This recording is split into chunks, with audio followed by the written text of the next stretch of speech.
नमस्कार दोस्तों, welcome to exam ज्ञान मंत्रा। तो दोस्तों साइंस की सीरीज हम लोग कवर कर रहे थे। आज क्लास नंबर 6 हम लोग कवर करने वाले हैं, ठीक है, जिसमें हम लोग टॉप 30 एमसीक्यूज कवर करेंगे आपके बायोलॉजी में। ठीक है, इसमें से आपको 20 प्रश्नों के उत्तर सही सही देना है अगर आप आगामी यूपीएससी पीईटी और आरआरसी ग्रुप डी एग्जाम को देने वाले हैं। और हम लोगों ने अपनी स्ट्रेटजी में थोड़ा चेंज किया है। आज से आपको साइंस की एक क्लास मिलेगी एमसीक्यूज की, इसके साथ साथ दोस्तों आपको एक थ्योरी की क्लास भी हम लोग प्रोवाइड करने की कोशिश करेंगे, जिसमें हम लोग सेल्स जो टॉपिक है अपना बायोलॉजी में उससे स्टार्ट करेंगे। पूरी जो थ्योरी रहती है आपकी सब कुछ हम लोग कवर करेंगे और पीडीएफ्स आपको प्रोवाइड की जाएंगी हमारे पेड व्हाट्सअप ग्रुप में। ठीक है, जिन लोगों ने अभी तक पेड ग्रुप को ज्वाइन नहीं किया है कर लें। पूरे नोट्स आपको प्रोवाइड किए जा रहे हैं, साथ ही साथ आपको पूरी पीडीएफ्स वहाँ पे प्रोवाइड की जा रही हैं। तो बहुत ज़्यादा इंपॉर्टेंट है, अगर आप यूपीएससी पीईटी एग्जाम की तैयारी कर रहे हैं, बेस्ट आपकी वहाँ पे प्रिपरेशन होने वाली है। चलिए वीडियो स्टार्ट करते हैं। साथ ही साथ 30 क्वेश्चन में से आपको 20 के उत्तर बिल्कुल सही सही देना है। चलिए पहला क्वेश्चन देखते हैं। पहला क्वेश्चन है अपना, एक मनुष्य स्मृति खो बैठता है, इस मनुष्य के मस्तिष्क का कौन सा भाग प्रभावित हुआ है। यानी एक मनुष्य की स्मृति चलेगी, याददाश्त चलेगी, अब किस भाग पर प्रभाव पड़ने के कारण ये हुआ है। तो दोस्तों आंसर क्या हो जाएगा अपना, प्रमस्तिष्क में प्रभाव होने के कारण। ठीक है, ऑप्शन नंबर ए अपना आंसर हो जाएगा। जो सेरिब्रम है इसके प्रभावित होने के कारण स्मृति चली जाती है। ठीक है, तो इम्पोर्टेंट क्वेश्चन है, प्रमस्तिष्क याद कर लेना, इंग्लिश में सेरिब्रम कहा जाता है। अगला क्वेश्चन है, न्यूरॉन्स के कोशिकाओं की संख्या सबसे अधिक कहाँ पे होती है। ठीक है, आपको पता होगा न्यूरॉन्स इनको तो न्यूरॉन्स की दोस्तों जो कोशिकाएं होती हैं इनकी संख्या सबसे अधिक कहाँ पे होती है, बेसिकली मस्तिष्क में ही पाए जाते हैं। ठीक है, तो मस्तिष्क में इनकी संख्या सबसे अधिक होती है। चलिए अगला क्वेश्चन, निम्नलिखित में से किस जंतु में तंत्र का तंत्र तो होता है परंतु मस्तिष्क नहीं होता है। तो दोस्तों आंसर देना है आपको, तंत्र का तंत्र किस में होता है लेकिन मस्तिष्क नहीं पाया जाता है। आंसर हो जाएगा हाइड्रा। ठीक है, हाइड्रा में एक तो देखो ब्लड भी नहीं होता है, ठीक है, और यहाँ पे ब्रेन भी नहीं होता है। क्लियर। चलिए अगला क्वेश्चन देख लो, अन्य जंतुओं की अपेक्षा मनुष्य के मस्तिष्क का कौन सा भाग अधिक विकसित होता है। ठीक है, अन्य जंतु होते हैं, आपको पता मनुष्य भी जंतु ही है। ठीक है, तो अन्य जंतुओं की अपेक्षा मनुष्य के मस्तिष्क का कौन सा भाग अधिक विकसित होता है। बहुत ही अच्छा क्वेश्चन, ऑप्शन नंबर ए अपना उत्तर हो जाएगा, सेरिब्रम ही। ठीक है, प्रमस्तिष्क मनुष्य का बहुत अधिक विकसित होता है। ठीक है, जब हम लोग थ्योरी पढ़ेंगे ना तो पूरा ये सब पढ़ेंगे कि सेरिब्रम क्या होता है, सेरिबेलम क्या होता है। ठीक है, सब कुछ हम लोग पढ़ेंगे। मेडुला ऑब्लंगेटा क्या होता है, ऑर्टेक्स लोब्स ये क्या होता है, ऑर्टेक लोब सब कुछ पढ़ेंगे थ्योरी में। लैंगरहैंस के उपद्वीप यानी लैंगरहैंस के द्वीप समूह भी आप इनको कह सकते हैं, कहाँ पे पाए जाते हैं, आग्नेयाशय में पाए जाते हैं दोस्तों ये। ठीक है, लैंगरहैंस के द्वीप समूह कहाँ पे पाए जाते हैं, आग्नेयाशय में पाए जाते हैं। ठीक है, इनकी बीटा कोशिकाएं जो लैंगरहैंस के द्वीप समूह होती हैं उसमें बीटा जो कोशिकाएं होती हैं ये इंसुलिन, ठीक है, इंसुलिन का निर्माण करती हैं। इंपॉर्टेंट है, लैंगरहैंस के द्वीप समूह की बीटा कोशिकाएं दोस्तों इंसुलिन का निर्माण करती हैं। ठीक है, और जब इंसुलिन की कमी हो जाती है तो डायबिटीज़ या फिर जो शुगर आप जिसको कह सकते हैं, ये डायबिटीज़ रोग हो जाता है। इसके लिए फिर इंसुलिन के इंजेक्शन लगवाने पड़ते हैं। ठीक है, ब्लड में क्या होती है, शुगर की मात्रा बढ़ जाती है इंसुलिन की कमी से। वृद्धि हार्मोन स्रावित होते हैं, ग्रोथ हार्मोन्स कहाँ से निकलते हैं, बहुत ही इंपॉर्टेंट क्वेश्चन है। तो दोस्तों वृद्धि हार्मोन कहाँ से निकलते हैं, पिट्यूटरी ग्रंथि से निकलते हैं। ठीक है, पिट्यूटरी ग्लैंड से निकलते हैं वृद्धि हार्मोन। अगला क्वेश्चन देख लो, सबसे बड़ी ग्रंथि कौन सी है, इन चार में से सबसे बड़ी ग्रंथि आपको बताना है, यकृत। ठीक है, यकृत सबसे बड़ी ग्रंथि है। साथ ही साथ पित्त का निर्माण कहाँ पे होता है, कहाँ पे होता है पित्त का निर्माण, तो भैया यकृत में ही होता है। पित्त का क्षारीय होता है पित्त। ठीक है, और पित्त कहाँ पे स्टोर होता है, तो पित्ताशय में। क्लियर, और ये क्या करता है, ये अमलसीकरण करता है, एमल्सीकरण करता है। ठीक है, अमल नहीं एमल्सीकरण, पित्त क्या करता है, एमल्सीकरण करता है। ठीक है, निम्नलिखित में से कौन सी ग्रंथि अंतः तथा बाह्यस्रावी दोनों प्रकार की होती है। बहुत ही ज़्यादा इंपॉर्टेंट क्वेश्चन है, अच्छा क्वेश्चन है, बताना है कौन सी ग्रंथि अंतः और बहिःस्रावी दोनों प्रकार की होती है। तो दोस्तों पैंक्रियाज जो ग्रंथि होती है ये अंतः और बहिःस्रावी दोनों प्रकार की होती है। पैंक्रियाज किसको कहते हैं, अग्न्याशय को ही कहते हैं। ठीक है, अग्न्याशय को ही पैंक्रियाज कहते हैं। क्लियर। चलिए इसको थोड़ा देख लो। तो दोस्तों आग्नेयाशय अंतः एवं बहिःस्रावी ग्रंथि दोनों होती है। वैसी ग्रंथि जो नलिका युक्त ग्रंथि होती है उसको कहते हैं बहिःस्रावी, ठीक है, जिनमें नलिका पाई जाती है। तो जिनमें नलिका पाई जाती है उन्हें कहते हैं बहिःस्रावी ग्रंथि, ठीक है, और जिनमें नलिका नहीं पाई जाती है उन्हें कहते हैं अंतःस्रावी ग्रंथि। डायबिटीज इंसिपिडिस रोग होता है किसकी कमी से, ठीक है, डायबिटीज इंसिपिड्स रोग किसकी कमी से होता है ये आपको बताना है। तो दोस्तों इंसुलिन की कमी से डायबिटीज रोग होता है, मैंने आपको बताया था, ठीक है। इंसुलिन का निर्माण कहाँ पे होता है, आग्नेयाशय की बीटा कोशिकाओं में होता है इंसुलिन का निर्माण। चलिए अगला क्वेश्चन देख लो। रक्त में हार्मोन्स निम्नलिखित में से किस तरह उपस्थित रहते हैं, ठीक है, रक्त में हार्मोन किस तरह से उपस्थित रहते हैं। तो दोस्तों रक्त में हार्मोन डिनर के रूप में भी रहते हैं, मोनोमर के रूप में भी रहते हैं और पॉलीमर के रूप में भी रहते हैं। तो उपर्युक्त सभी प्रकार के रूप में रहते हैं, ठीक है, रक्त में हार्मोन्स, ठीक है, रक्त में हार्मोन्स तीनों प्रकार के रहते हैं, डिनर, मोनोमर और पॉलीमर। क्लियर है ना आंसर। चलिए अगला क्वेश्चन देख लो। जो गर्भ निरोधक गोलियां होती हैं उनमें अधिकतर क्या पाया जाता है, ठीक है, गर्भ निरोधक गोलियों में दोस्तों क्या पाया जाता है, तो एस्ट्रोजन और प्रोजेस्टेरोन ये हार्मोन पाए जाते हैं, ठीक है, एस्ट्रोजन और प्रोजेस्टेरोन ये हार्मोन पाए जाते हैं गर्भ निरोधक गोलियों में, ठीक है।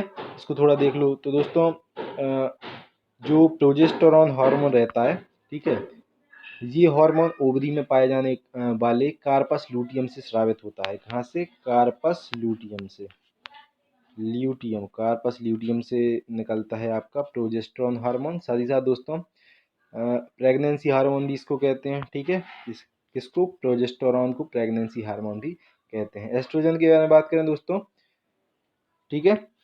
चलिए अगला क्वेश्चन देख लो। निम्नलिखित में से कौन सा जंतु द्विलिंगी होता है, ठीक है, चार ऑप्शन है आपके पास, आपको बताना है इनमें से द्विलिंगी कौन सा जंतु होता है। तो दोस्तों जो जोंक होता है, लीच इसको कहते हैं, ये होता है आपका द्विलिंगी, ठीक है। चलिए अगला क्वेश्चन देखते हैं। रजत मछली सिल्वर फिश होती है एक प्रकार की, ठीक है, जो रजत मछली है ये फिश होती है, निडेरियन होती है, क्रस्टेशियन होती है या फिर कीट होती है। इन चार में से आपको आंसर देना है। तो आंसर क्या हो जाएगा आपका दोस्तों, ये होती है एक कीट, ठीक है, एक कीट होती है आपकी सिल्वर फिश। हाल में ही लुप्त पक्षी कौन सा है, बहुत ही ज़्यादा इंपॉर्टेंट क्वेश्चन है। हाल ही में कौन सा लुप्त हो गया है पक्षी, तो डोडो आपका लुप्त हो गया है, ठीक है। अगर आर्कियोप्टेरिक्स के बारे में बात करें तो पक्षी और सरीसृपों के बीच की कड़ी आपको कहा जाता है आर्कियोप्टेरिक्स, सरीसृप, ठीक है, ये आर्कियोप्टेरिक्स इंपॉर्टेंट क्वेश्चन है क्योंकि बार बार ये पूछा जाता है। क्लियर। और डोडो कहाँ पे पाया जाता था, तो दोस्तों ये पाया जाता था मॉरिशस में, ठीक है, मॉरिशस की राजधानी क्या है, पोर्ट लुइस थोड़ी। चलो अगला क्वेश्चन देखो। ना उड़ने वाला पक्षी कौन सा है इन चार में, ना उड़ने वाला पक्षी आपको बताना है इन चार में से उड़ कौन नहीं पाता है, तो भैया ईमू नहीं उड़ पाता है, ठीक है, ईमू नहीं उड़ पाता है। मोर के बारे में बात करें तो दोस्तों भारत का राष्ट्रीय पक्षी है ये, ठीक है, इसका वैज्ञानिक नाम क्या है, पावो क्रिस्टेटस है इसका वैज्ञानिक नाम, ठीक है, पावो क्रिस्टेटस, इंपॉर्टेंट है, याद कर लेना। कीटों का मुख्य लक्षण क्या होता है, ठीक है, कीटों का मुख्य लक्षण क्या होता है, तो दोस्तों तीन जोड़ी टांगे ये होता है कीटों का मुख्य लक्षण, छह टांगे पाई जाती हैं, ठीक है। द्विनाम पद्धति के जनक आपको बताना है। द्विनाम पद्धति के जनक कौन है, तो दोस्तों द्विनाम पद्धति के जनक आपको पता होगा कैरोलस लिनियस, इनको कहा जाता है द्विनाम पद्धति के जनक के रूप में। अगला क्वेश्चन देखें अगर हम लोग, तो स्तनधारियों का सबसे महत्वपूर्ण लक्षण कौन सा है, तो आपका चार कोष्ठी हृदय, ठीक है, फोर चेम्बर्ड हार्ट, ये स्तनधारियों का कॉमन लक्षण है, सबसे महत्वपूर्ण लक्षण है। आपको पता होगा जो व्हेल होती है, ठीक है, इसमें चार कोष्ठीय हृदय पाया जाता है। नेक्स्ट क्वेश्चन, मछली वर्ग की पहचान किस अंग से होती है, किस अंग से पता चलता है कि भैया ये मछली वर्ग का जीव है, तो एक तो ग्रासीय गिलों से, ठीक है, साथ ही साथ डर्मल सल्क से, साथ ही साथ युग्यित पक्षों से, ठीक है। तो उपर्युक्त सभी आपका आंसर हो जाएगा ऑप्शन नंबर डी। व्हेल एक स्तनधारी है क्योंकि, ठीक है, अभी मैंने बताया था व्हेल एक स्तनधारी है, ये कैसे पता चलता है, क्योंकि इसमें चार प्रकोष्ठ का हृदय पाया जाता है, तो ऑप्शन ए अपना आंसर हो जाएगा, ठीक है, व्हेल में चार प्रकोष्ठ का हृदय पाया जाता है। उड़न मछली फ्लाइंग फिश क्या है? तो दोस्तों उड़न मछली आपको बताना है। ऑप्शन नंबर ए अपना उत्तर हो जाएगा एक्जोसिटस। क्लियर, आंसर हो जाएगा अपना ऑप्शन नंबर ए, उड़न मछली है एक एक्जोसिटस। नेक्स्ट क्वेश्चन देख लो, जीव विज्ञान के जनक किन्हें कहा जाता है? बहुत ही अच्छा क्वेश्चन है, इंपॉर्टेंट क्वेश्चन है। ठीक है, अरस्तु को कहा जाता है। अगर वनस्पति विज्ञान के हम लोग जनक के बारे में बात करें तो थियोफ्रेस्टस को कहा जाता है दोस्तों वनस्पति विज्ञान का जनक। चलिए, वर्गीकरण की आधार इकाई क्या है? ठीक है, वर्गीकरण की आपको इकाई बताना है। तो दोस्तों स्पीसीज ये होती है वर्गीकरण की इकाई। ठीक है, क्या होती है? स्पीसीज ये वर्गीकरण की इकाई होती है। क्लियर। अगला क्वेश्चन देखो, रुधिर में अधिकतर कार्बन डाइऑक्साइड ले जाई जाती है तो किसके रूप में अधिकतर कार्बन डाइऑक्साइड परिवहन होता है? तो बाइकार्बोनेट आयनों के रूप में। ठीक है, ये भी हम लोग अच्छे से थ्योरी में पढ़ेंगे। बाइकार्बोनेट, ठीक है, आयनों के रूप में सबसे अधिक कार्बन डाइऑक्साइड रुधिर से बाहर ले जाई जाती है। ठीक है, किसके रूप में? बाइकार्बोनेट आयनों के रूप में। चलिए अगला क्वेश्चन देखते हैं, ब्लड क्लॉटिंग के लिए आवश्यक तत्व कौन सा है? ठीक है, रुधिर स्कंदन के लिए आवश्यक तत्व कौन सा है? तो Ca++ अपना आंसर हो जाएगा, ऑप्शन नंबर सी। ठीक है, Ca++ दोस्तों बहुत ज़्यादा इंपॉर्टेंट है ब्लड क्लॉटिंग के लिए। शरीर में फास्फोरस पाया जाता है, कहाँ पे फास्फोरस पाया जाता है? तो दोस्तों शरीर में अस्थियों तथा दांतों दोनों में फास्फोरस पाया जाता है, आपको पता होगा। ऑप्शन नंबर सी अपना आंसर हो जाएगा। ठीक है, चलिए, मानव की लाल रुधिर कणों का जीवन काल कितना होता है? बहुत ही अच्छा क्वेश्चन है। ठीक है, जल्दी से बताओ सभी लोग, मनुष्य के जो लाल रुधिर कणिकाएं होती हैं उनका जीवन काल कितना होता है? 120 दिन आपका आंसर हो जाएगा। ठीक है, 120 दिन आपका आंसर हो जाएगा, ये तो सबको पता होगा वैसे। शरीर की सबसे बलशाली पेशी कौन सी होती है? कौन से अंग में पाई जाती है सबसे बलशाली पेशी? तो आपको पता होगा जबड़े में पाई जाती है। ठीक है, सबसे बलशाली पेशी कहाँ पे पाई जाती है? जबड़े में पाई जाती है। अगला क्वेश्चन, बाह्यकर्ण का कठोर लचीला भाग बना होता है। तो दोस्तों बाह्यकर्ण का कठोर लचीला भाग किसका बना होता है? आंसर हो जाएगा अपना ऑप्शन नंबर सी, उपास्थि यानी कार्टिलेज का। ठीक है, कार्टिलेज का बना होता है, ऑप्शन नंबर सी अपना आंसर हो गया। इंपॉर्टेंट क्वेश्चन है, देखो हम लोग जो सब कवर कर रहे हैं और थ्योरी में बिल्कुल सब कुछ अच्छे से कंप्लीट कर लेंगे। ये तो एमसीक्यूज हैं, थ्योरी बहुत ज़्यादा इंपॉर्टेंट आपके लिए होने वाली। मनुष्य के रक्त का सामान्य पीएच कितना होता है? ये भी अच्छा क्वेश्चन है, 7.4 अपना आंसर हो जाएगा।